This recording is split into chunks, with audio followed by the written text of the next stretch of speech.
이런 제목으로 같이 은혜를 하려고 합니다. 오늘부터 한 3주 정도는 예수님께서 기도에 대해서 집중적으로 강조를 하고 있습니다.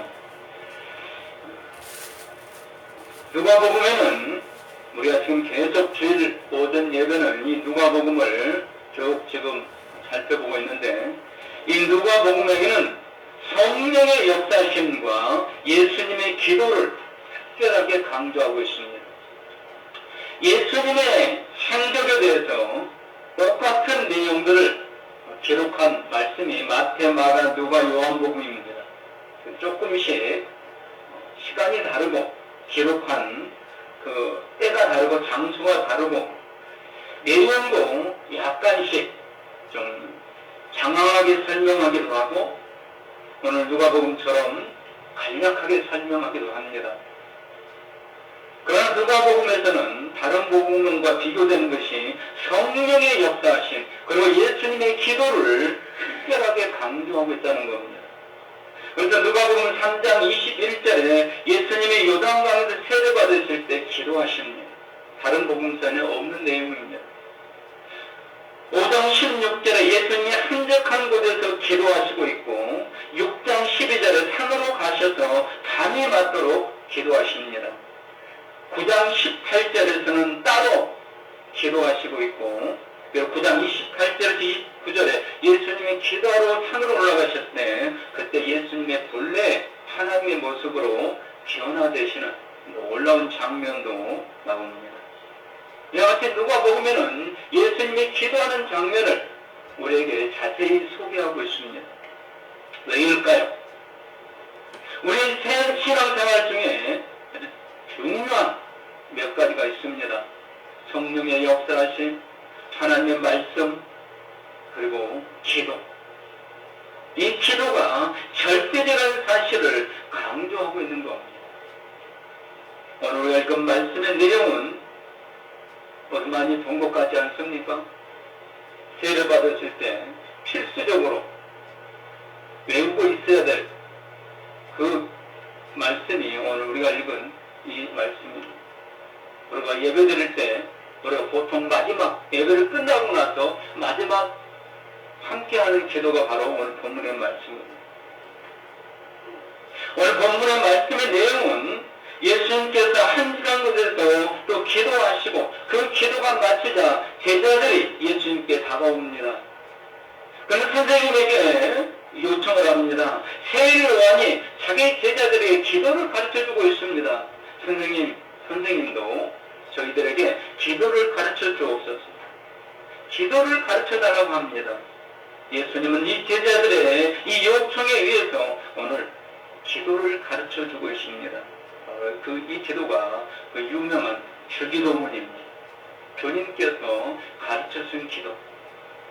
그래서 오늘 기도가, 예수님이 가르친 기도가 조금 더 세밀하게 나와 있는 장면은 마태복음 6장 9절부터 15절입니다.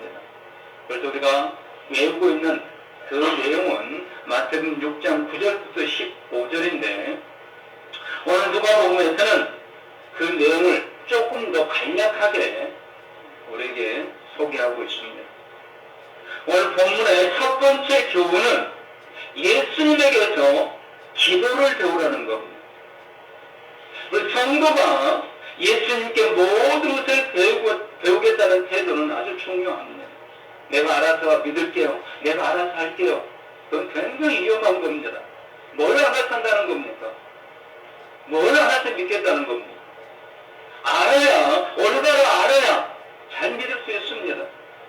잘못 믿으면요, 엉뚱한 데가 있습니다. 천국과 다른 지옥에 가게 됩니다. 잘 믿어야 되는데 잘 배워야 잘 믿을 수 있습니다. 여러분, 기도가 쉬운 것 같지만 막상 기도하려고 하면 쉽지 않습니다.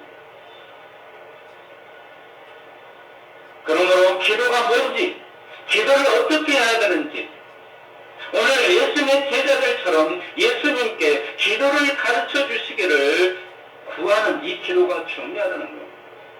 예수님, 저에게 기도를 가르쳐 주옵소서. 이 기도가 중요하다는 겁니다. 예수님께 기도를 배우기 원하는 이 마음이 중요하다는 겁니다. 왜입니까? 예수님만이 성령으로 기도하는 법을 가르쳐 줄 수 있습니다. 즉 예수님은 우리가 기도를 배우기를 원하면, 그걸 구하면 성령으로 기도하는 법을 가르쳐 주신다는 겁니다. 여러분, 우리가 뭘 배울 때 잘하는 사람에게 배워야 돼요. 잘하지도 못하는 사람을 배우면 다 같이 망하는 겁니다. 잘하는 사람에게 배워야 됩니다. 여러분, 역사상 가장 기도 많이 하신 분, 그분이 누구인가? 바로 예수님이십니다. 기도 대장, 기도의 왕, 예수님이십니다. 그러므로 우리가 누구에게 기도를 배워야 되는가? 예수님께 기도를 배워야 된다는 겁니다. 당시의 유대인들은 기도가 있었습니다. 당시의 유대인들이 무슨 기도를 했느냐? 유대인들의 기도는 하나님을 찬양하고 송영하는 것이 기도였습니다. 즉 시편을 노래하는 것, 이게 기도였습니다. 그런데 이때 세례 요한이 자기 제자들에게 기도를 가르쳐주는데 찬양과 송영, 여기에다가 간구하는 기도, 청원하는 기도를 가르쳐줍니다.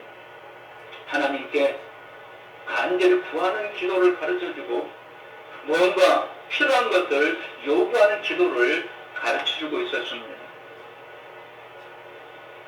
예수님의 제자들은 오늘 자기들도 뭔가 새로운 기도를 배우고 싶은 겁니다. 그래서 예수님께 기도를 가르쳐달라고 요구하고 있는 겁니다. 지금 우리가 하고 있는 찬양과 송영, 여기에다가 우리가 어떤 기도를 어떻게 더 해야 됩니까? 기도를 가르쳐달라는 겁니다. 우리도 기도를 예수님께 배우고 성령님께서 인도하시는 기도자가 될 수 있기를 소원합니다.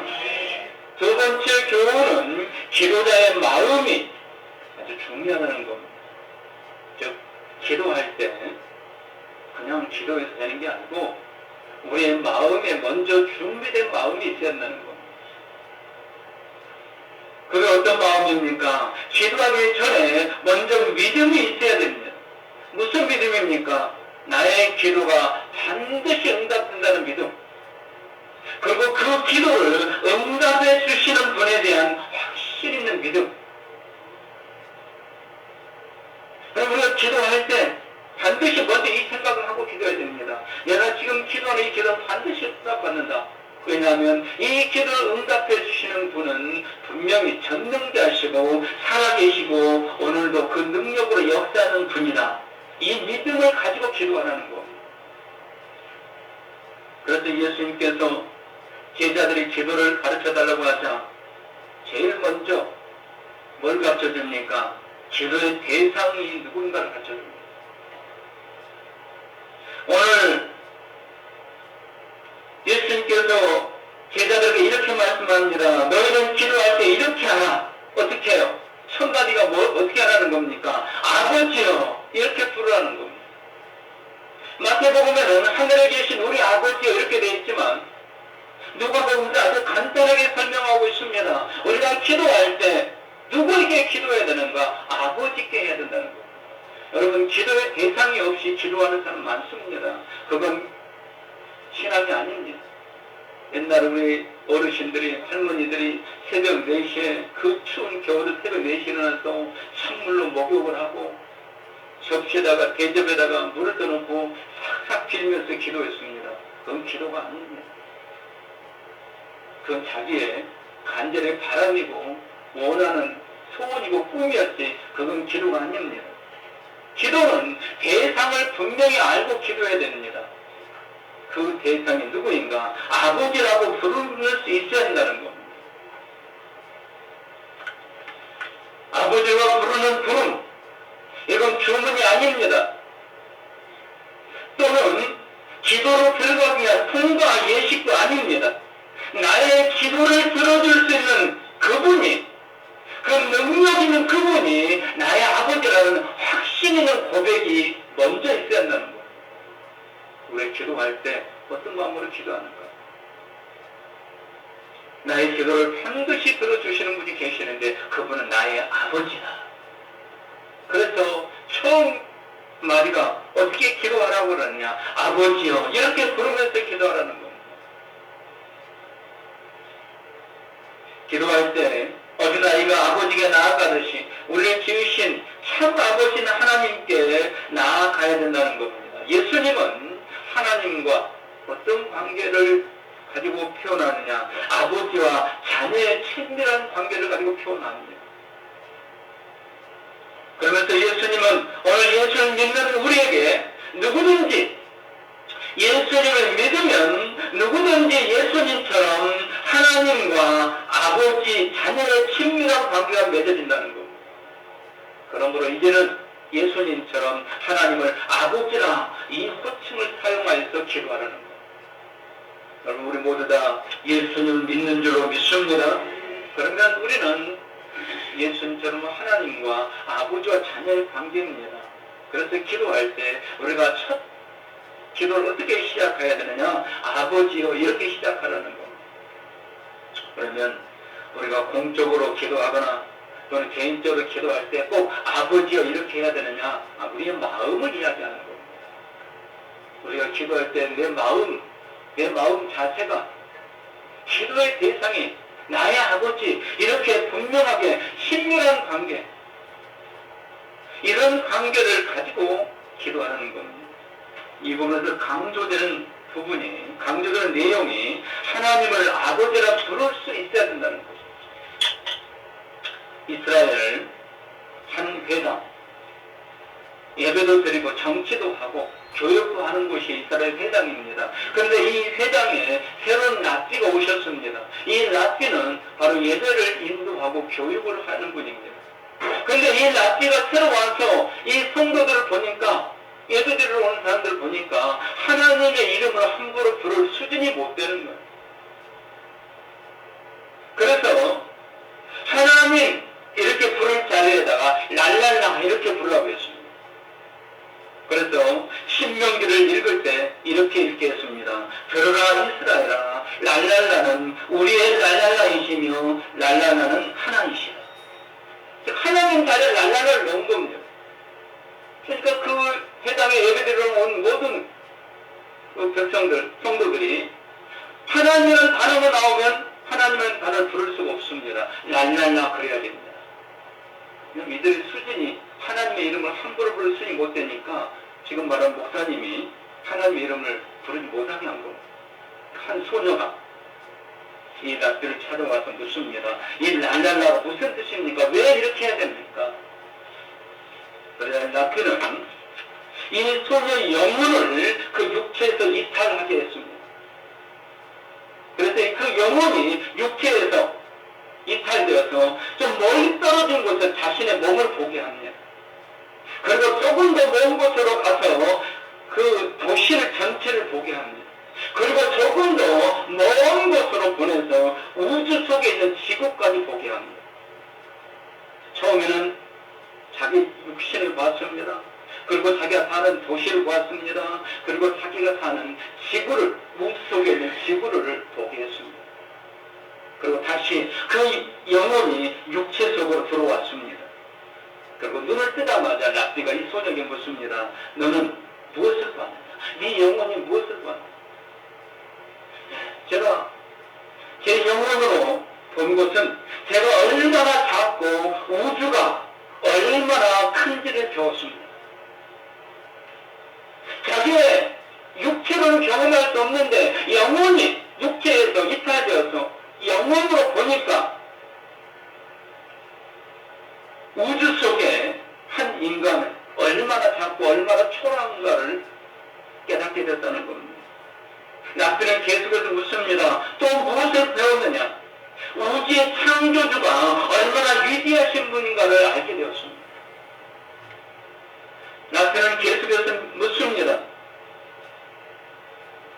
또 무엇을 배웠느냐? 그러자 소녀는 이렇게 대답합니다. 그렇게 위대한 창조주시지만 그분은 제가 이렇게 작고 초라해도 저를 사랑하시고 아끼신다는 것을 배웠습니다.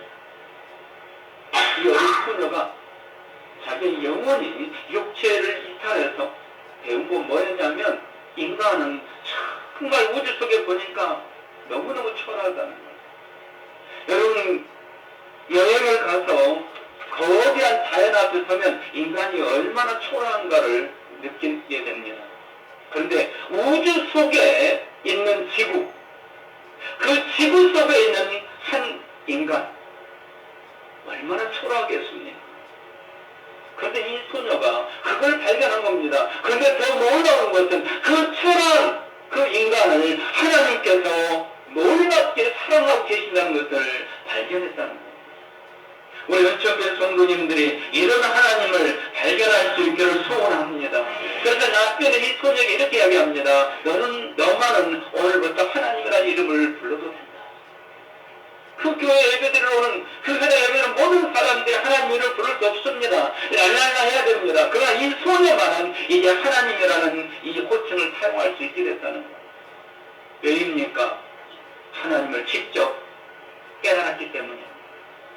이런 깨달음이 하나님을 확실히 깨달은 이 깨달음으로 기도를 시작하라는 겁니다. 사랑하는 성도 여러분, 하나님은 아버지라고 부를 준비된 마음, 이 마음 가지시기를 주님의 이름으로 축원합니다. 사실은 우리가 이 마음을 달라고 기도해야 되겠죠. 하나님을 아버지라 부를 수 있는 이 믿음을 달라고 기도하셔야 될 겁니다. 그래서 기도하기 전에 우리는 성경을 읽을 필요가 있습니다. 혹은 찬양을 부를 필요도 있습니다. 또는 조용히 앉아서 기도를 준비하는 시간이 필요할 수도 있습니다. 하나님을 아버지라 확실히 있게 부를 수 있는 기도자들이 될 수 있기를 주님의 이름으로 축원합니다. 이제 오늘 세 번째 교훈은 우리 주님께서 가르쳐주신 6개의 기도 제목입니다. 마태복음에서는 7개나 혹은 8개로 구분할 수 있지만 오늘 누가복음에서는 6개의 기도 제목을 주십니다. 여러분 우리가 예배 마치고 축도하지 않으면 거의 이 주님이 가르치는 기도로 예배를 마칩니다. 그런데 그렇게 애우고 있으면서 그 뜻과 그 의미가 무엇인지 그게 기도인지 알고 있었는지 오늘 이 시간을 통해서 분명하게 깨닫고 기도로 승리할 수 있기를 주님의 이름으로 축원합니다. 첫 번째 기도 제목이 무엇입니까? 주님이 가르쳐준 기도 제목입니다. 우리가 가진 기도 제목이 아니라 기도를 배우기 원하는 성도들에게 주님이 주시는 기도 제목 첫 번째가 뭐냐면 이름이 거룩히 여김을 받으시오며 이렇게 기도하라는 겁니다. 누구의 이름이 거룩히 여김을 받으시옵니까? 하나님의 이름. 하나님의 이름이 거룩히 여김을 받게 달라고 기도하라는 겁니다. 그 말은 무슨 말입니까? 하나님께서 영광을 받도록 기도하라는 겁니다. 하나님의 영광을 먼저 구하라는 겁니다. 예수님께서 가르친 기도로 하면은 기도의 응답은 틀림이 없습니다. 아버지, 하나님을 나의 아버지라 부르면서 하나님께서 영광 받게 해달라고 기도하라는 겁니다. 하나님의 이름이 높임 받게 해달라고 기도하라는 겁니다. 이게 첫 번째 기도여야 된다는 겁니다. 물론 우리가 기도법도 섞어서 기도한다고 하나님이 응답하지 않으실 리는 없습니다. 그러나 우리 예수님이 가르친 기도는 지금 순서가 있고 질서가 있습니다. 이름은 그 존재의 상징입니다. 그 존재가 위대하면 그 이름이 높여지는 겁니다. 우리의 삶의 모든 것은 하나님의 영광을 위해서 해야 됩니다. 특히 기도의 결론은 하나님의 뜻대로 이루어지리라 해야 합니다. 기도하면서 내 뜻대로 고집하는 것은 올바른 기도가 아니라는 겁니다. 기도의 진정한 축복이 뭐냐면요, 기도하면서 내가 바뀌는 겁니다. 기도하면서 내 자신이 바뀌는 게 기도의 진정한 축복입니다. 처음에는 내가 원하는 대로 구합니다. 내 욕심을 구합니다. 내 뜻들을 고집합니다. 그런데 계속 기도하다 보면 내가 바뀝니다. 내 뜻을 내려놓고 내 고집을 내려놓고 하나님의 뜻대로 되기를 원합니다. 성령이 바꿔주시는 겁니다. 이게 기도의 축복입니다. 그래서 우리가 첫 번째 기도해야 될 것은 하나님의 이름이 거룩히 여김을 받도록 하나님의 영광을 위해서 기도하라는 겁니다. 하나님을 모독하고 하나님의 이름을 먹칠하는 죄악을 범하지 않고 하나님을 깊이 사랑하며 경건한 예배로 하나님께 영광 돌릴 수 있도록 형편과 사정을 돌보시고 인도해달라고 기도하는 겁니다. 두 번째 기도 제목이 무엇입니까? 나라가 임하시옵니다. 이제 하나님의 영광을 위해서 기도했다면, 하나님의 이름이 높여지게 되기를 위해서 기도했다면, 이제는 하나님의 나라가 임하기를 기도하는 겁니다. 하나님의 나라가 나의 삶의 현장에 세워지고 확장되어지고 하나님의 뜻이 이루어지기를 기도하는 겁니다. 나의 마음속에서, 우리 가정에서, 나의 일터에서 하나님의 나라가 임재되는 것을 체험하는 삶이 되게 해달라고 기도하는 겁니다. 여러분, 예수님께서 공적인 사역을 시작할 때 첫 번째 선포한 말씀이 무엇입니까? 회개하라, 천국이 가까웠느니라. 여기 천국이 가까웠다는 것은 천국이 이미 너희에게 도달했다는 말씀입니다.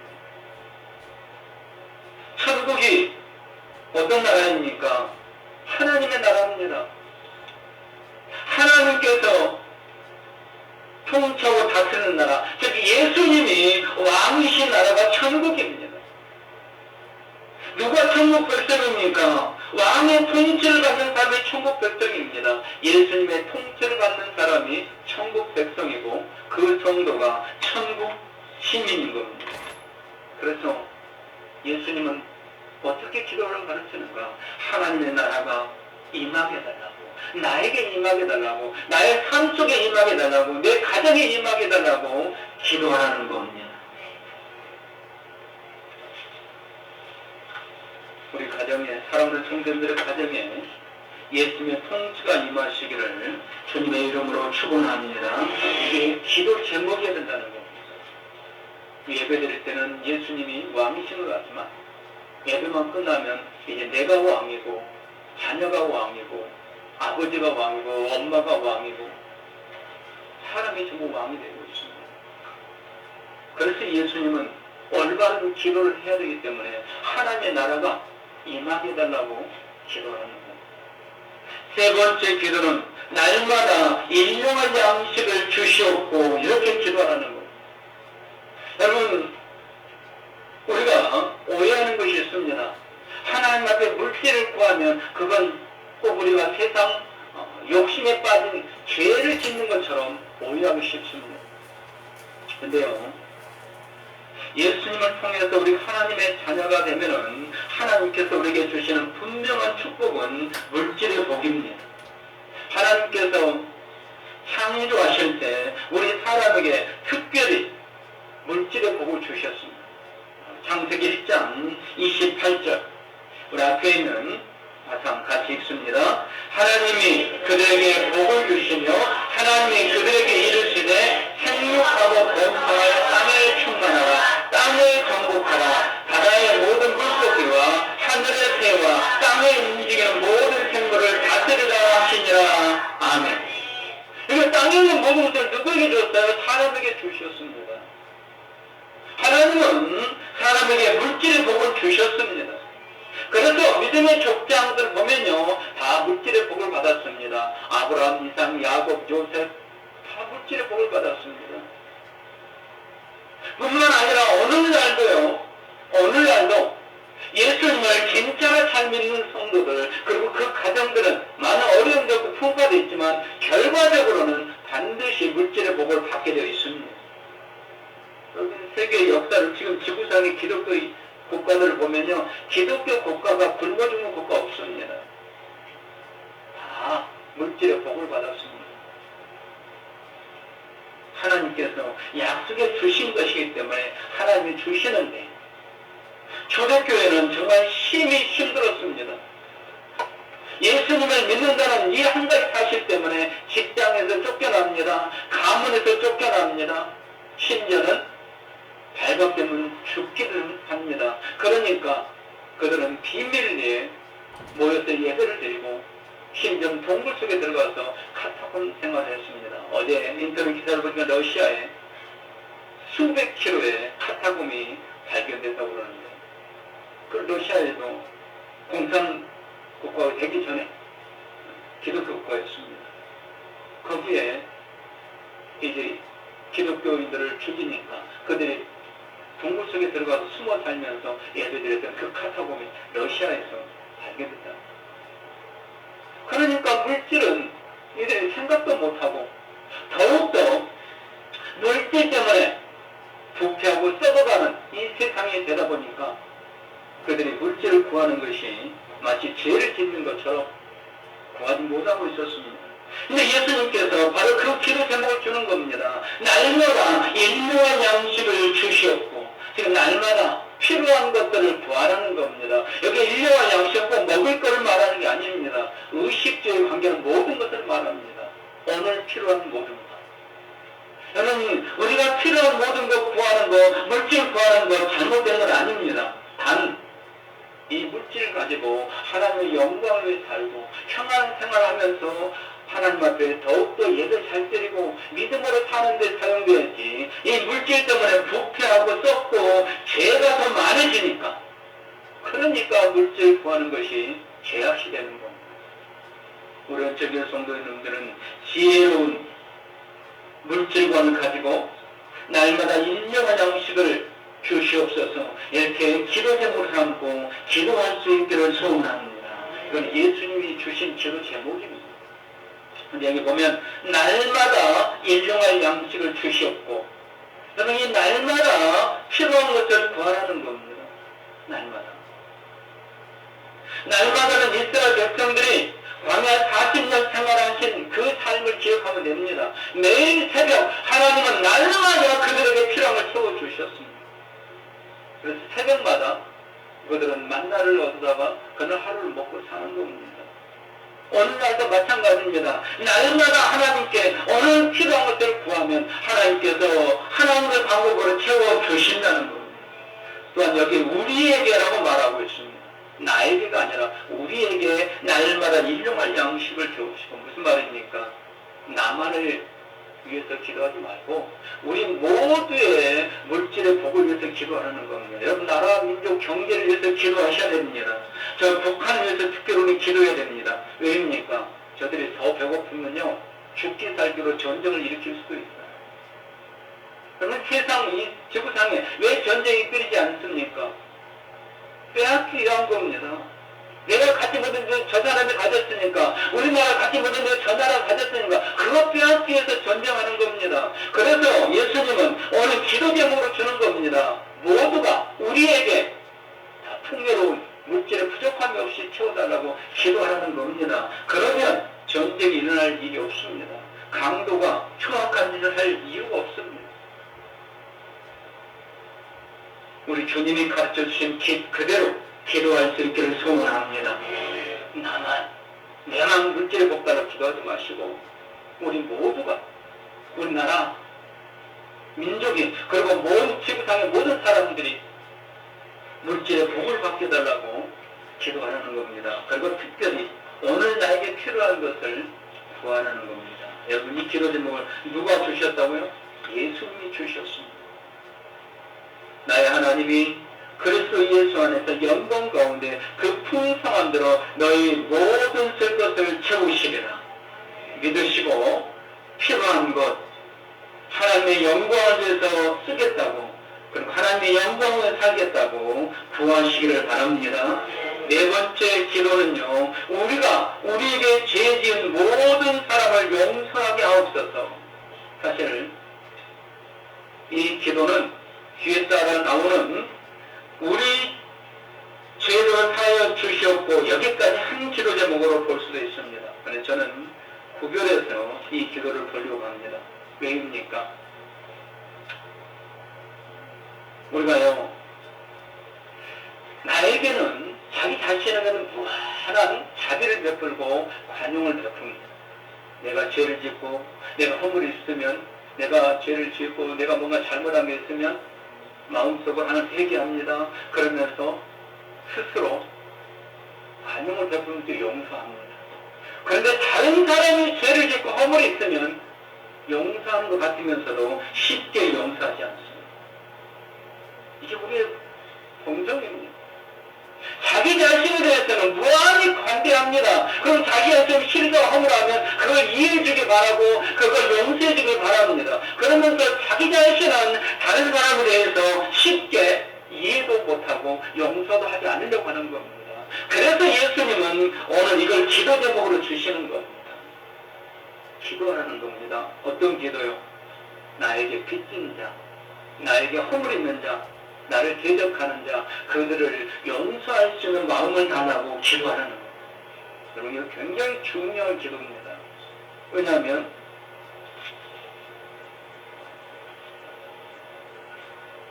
우리가 우리에게 죄 지은 모든 사람을 용서하오니 우리 죄도 용서하여 주시옵고, 마태복음에서 이렇게 말씀합니다. 우리가 우리에게 죄 지은 자를 용서함 같이 우리의 죄를 사하여 주옵시고, 만일 우리가 우리에게 죄 지은 사람을 용서하지 못하면 예수님도 내 죄를 용서하지 못하신다는 이런 기도일 수도 있습니다. 중요한 것은 내가 다른 사람의 죄를 용서할 수 있지 않나. 나에게는 엄격하고 다른 사람에게는 관용을 베풀 수 있어야 됩니다. 이게 안 돼요. 그러니까 기도하는 겁니다. 지금 전국을 강타하고 있는 조로남불이 뭡니까? 그겁니다. 다른 사람이 그런 짓 했을 때는 유창한 글을 써서 지적하고 비판하고 심판했습니다. 근데 자기는 그대로 행한 것입니다. 이게 조로남불입니다. 원래는 내로남불인데 그분의 성실에서 조로남불이 된 겁니다. 여러분, 우리가 똑같습니다. 그분만이 아니에요. 오늘 우리도 똑같아요. 그래서 기도 제목으로 삼으라는 겁니다.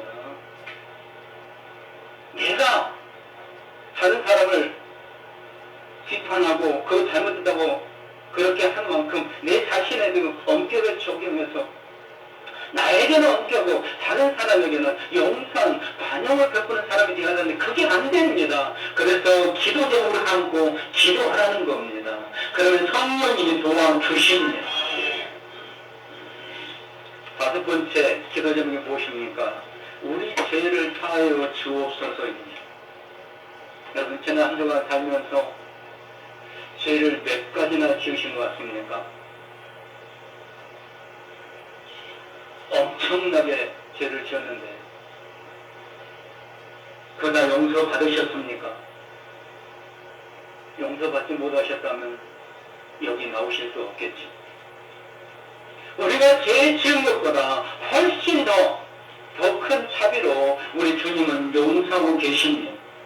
그런데 중요한 것은 우리 죄를 사여달라고 우리는 계속 회개 기도를 해야 된다는 것. 우리는요, 목욕한 자들이라고 이야기합니다. 예수님의 십자가 보혈로 다 죄를 씻음받은 자들입니다. 그럼에도 불구하고 여전히 죄를 짓고 있습니다. 여러분, 목욕탕에 가서 깨끗하게 씻고 집에 오면서 그 길거리에서 먼지나 뭐 이런 거 묻을까요? 묻으면 안 되죠. 금방 목욕 왔는데 그 먼지 같은 게 오면 안 되죠. 나는 피해서 가야지. 근데 피해서 갑니까? 또 집에 가서 손 씻고 또 발 씻어야 돼요. 그러니까 예수님을 믿고 우리 모든 죄를 용서받았습니다. 그러나 여전히 우리는 죄 가운데 있습니다. 또 죄를 짓습니다. 그러므로 우리 죄를 사여달라고 계속 깨어서 기도하는 겁니다. 매일매일 순간순간마다 우리는 내 죄를 용서해달라고 기도해야 됩니다. 여섯 번째 기도는 우리를 시험에 들게 하지 마옵소서입니다. 여기 시험은 유혹을 말합니다. 유혹에 빠지지 않도록 기도하라고 가르쳐 주십니다. 구약성경에 보면 삼손이라는 거의 위대한 힘을 가진 사람이 나옵니다. 근데 이 삼손이 한 여인, 델리라는 여인의 유혹에 빠져서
모여서 기도한 겁니다.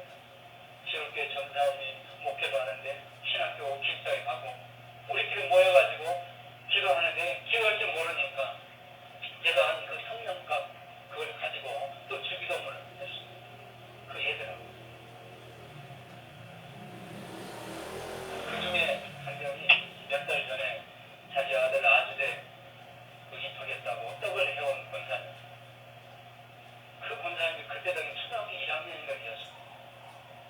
주기도문 1000번 같이 성략공부 했던 그 어린애가 그 믿음이 자라서 지금은 수백 명 되는 큰 교회에 권사가 돼가지고 여자인데도 교육부장도 하고 또 목장도 하고 어떤 글을 보니까 어떤 근거로 이런 말을 했는 거 모르겠지만 마귀의 IQ는 6000이라고 어떤 근거인지 모르겠어요. 그 책에 나오대요. 근데 사람의 IQ는 150도 안 되잖아요. 저는 두 자리입니다. 99.9인지는 모르지만 저는 두 자리인 것 같아요. 제 IQ. 여러분 인간의 IQ가 아무리 높아도 150에서 180 못 넘습니다. 그런데 6천의 IQ를 가진 마귀를 어떻게 이기냐는 거예요. 이길 수 없다는 겁니다. 그래서 기도하라는 겁니다. 그래서 예수님께서 기도를 가르치는 겁니다. 도저히 마귀는 우리가 이길 수 없습니다. IQ상으로도 이길 수 없어요. 그러니까 기도하는 겁니다. 그러면 성령님께서 돕게 해주시겠다는 거예요. 여러분 기도 힘들어요. 성령과 큰 거 그거 못하겠으면 적은 거라도 사서 그거만큼이라도 해보세요. 요즘 적은 거 성령과 뭐 구하기 힘들겠지만 그거 담배 피신 분들에게 부탁을 담배 구해서 그거라도 기도의 문이 열립니다. 기도자가 될 수 있습니다. 왜입니까? 예수님이 가르치는 기도거든요. 이건 주문이 아닙니다. 예수님이 이렇게 기도를 가르쳐 준 거예요. 그래서 제자들은 그렇게 기도했습니다. 그거는 오늘 우리까지 물려준 겁니다. 그래서 예수님이 가르친 이 주기도문을 오늘 우리가 하고 있는 겁니다. 주님께 기도를 배우셔서 기도의 능력자들로 거듭